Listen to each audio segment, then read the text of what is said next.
Hello everybody and welcome. In this video I'm going to show you how to fix when one earbud isn't working.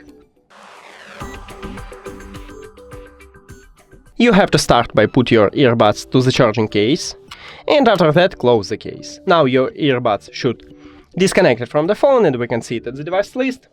After that just open it and it will reconnect to your phone. After that check it, maybe it fixed your problem. If it doesn't, we should perform a hard reset. To perform a hard reset you need to press and then press and hold both of these touch controls, and then this LED light starts flashing, so let's make it. Press and now press and hold.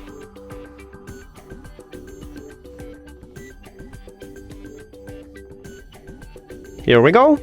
Now we should remove these headphones from the phone, so click the information icon or settings icon, forget this device, forget device.